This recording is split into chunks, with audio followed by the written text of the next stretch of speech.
Okay, so ang i-open natin, click mo tong stock info, click mo tong stock info. Yan. Dito makikita mo yung stocks mo. Halimbawa, BDO. Search mo siya. Press enter.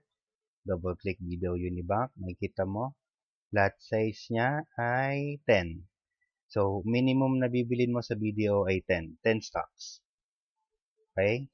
Tapos, pag in-scroll mo to sa ilalim, ito. Dito muna tayo. Sorry. Stock info and then stock trader. Open ka rin. Bali, lahat ng ino-open mo na dito lang sa taas. So, ito yung stock trader, BDO.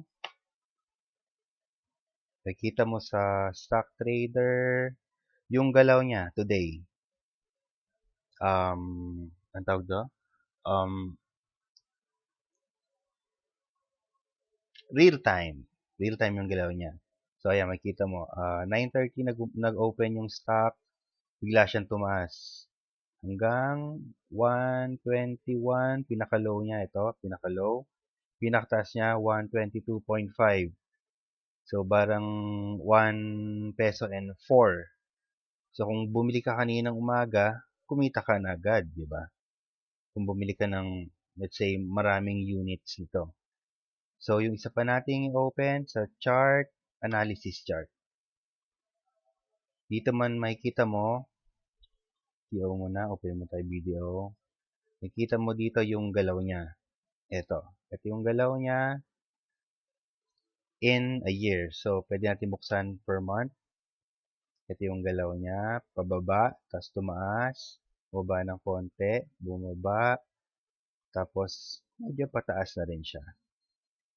So, kung pagbabase natin tong per month, tsaka per year, medyo mahirap bumili ng video ngayon. Kasi, nanggaling siya sa taas, tumaas na siya simula dito. So, ang pinaka magandang bilan ng stock is yung bumaba. Halimbawa, tulad nito, bumaba.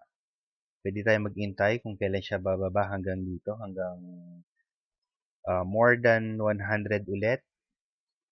And then, makikita mo yung mismong presyo niya ngayon dito sa ilalim, BDO. Double click BDO. So, asking, double click mo siya. Ibig sabihin asking buy, bibili ka. Kung ilang units, dahil ang price ng BDO ay 122.4. So, minimum ng BDO kanina, di ba, 10? Dito, sa lot size niya, 10. Yan ang minimum na pwede mong bilhin. 10 times asking price is 122.4, pwedeng 10, pwedeng 20. Tapos siya, makikita mo yung mga transaction fees, mga tax niya, eto na siya. Pag bumili ka ng 20, meron kang 22 and 89 cents na fees or taxes. Okay, and then yung mga binigay ko sa'yo, actually, titignan mo siya dito. Yung mga binigay ko sa listahan, isa-isahin mo siya. Ito, halimbawa, to go, MCP, Bell, pwede siyang isa-isahin dito, to go. Yan. Hanap ka lang nung bumagsak, halimbawa, bumaba siya. Then, pwede mong itanong sa akin kung okay ba to or what. Tapos, tignan natin kung pwede mo siyang bilhin. Okay? So, bali yun muna. Bali, kung nakita tayong mababa, pwede tayong bumili. Go. Ang isa nga palang tinitingnan ko dito ay itong CHP. Cemex. CHP. Dahil ito ay bumaba. Ito. Baba siya ng pababa pero wala pa siyang flag ng pataas. Ibig sabihin ng flag, dapat meron tayo at least 2 days na magkasunod pataas. Halimbawa, 2 days ito pataas. Diba, meron kang 2 days nakitang pataas, pwede kang bumili dyan kasi tataas pa yan. Tataas ng isa or tataas ng dalawa hanggang tuloy-tuloy or tataas ng isa, tapos pwedeng babagsak na ulit. Pero itong Cemex, sa tingin ko, wala pa siyang pataas kasi puro pababa pa lang siya.